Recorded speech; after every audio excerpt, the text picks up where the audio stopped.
So it's pretty common for people to dislike real estate investors, particularly long-term buy and hold, so like landlords or house flippers.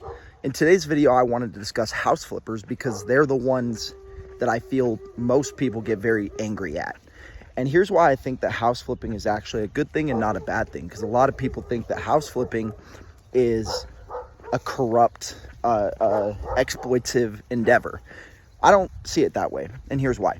Reason number one is a lot of people say that house flippers take homes off of the market so that other people can't afford to buy them, and that's just not true. And here's why that's not true. Most of the deals that actually generate a profit for a house flipper, they have to have what's called a maximum allowable offer, meaning they have to pay less than the home will be worth in order for it to make sense. So usually, in order to find a deal like that, they need to find a motivated seller off the market so that they're the only ones submitting offers, so that they don't have to fight against buyers.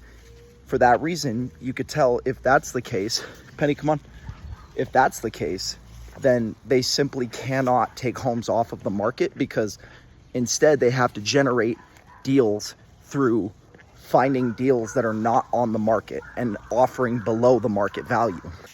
Okay, so question, because I get what you're saying is like they're offering less than market value. Isn't that unethical? Well, the answer is no. And the reason the answer is no is because the majority of these deals are distressed properties, motivated sellers, people who have not taken care of the property, and that's how they can add the value to the home to sell it. So a house flipper has to take a home that's rated a 5 and they have to turn it into a 9 or a 10 so that they can resell it for a profit.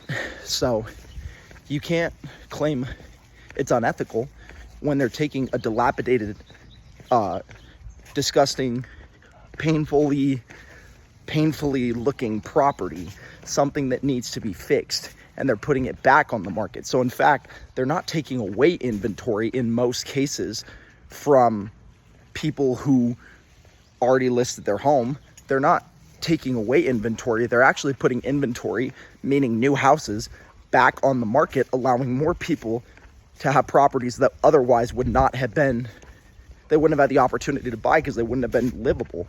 Okay, so you may also be asking, does a house flipper take a home and make it unaffordable for families? Well, like I said, you have to, you know how guys, I always offer CMA reports. A CMA report is a comparative market analysis, the same analysis that a house flipper uses to decide, is this home worth buying in the first place? So they'll buy a home, they'll calculate how much they want to make in profit and how much they can sell it for if it was at full market value. So they don't move the needle on market value. All they do is see what the market value would be if they repaired the property to its best form. And the very last point that I wanted to make is I genuinely need you guys to think about this for a sec. House flippers, they aren't selling properties that were good properties in the first place. The majority of the time, there's two types of flips. There's cosmetic flips, which are very light. Usually they'll fix the paint, they'll fix the floor, they may fix some siding and kind of just make it look nice. They'll do some yard work, they'll bring up the curb appeal, and then they'll put it back on the market for what it would have been worth had someone decided to make that effort to put in that work before the house flipper sold it or bought it.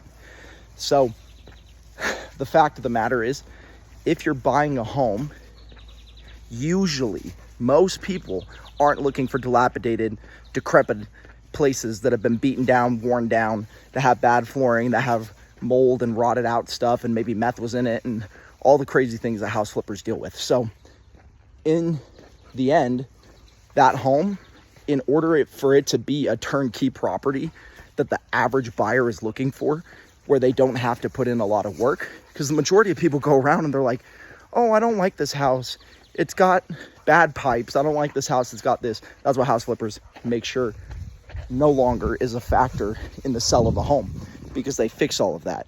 So they take on the risk to fix all of those problems so that whoever buys it has a turnkey property where they can live. So in conclusion, is house flipping unethical? That's up for you to decide. But if you can make some arguments for why it is unethical, let me know.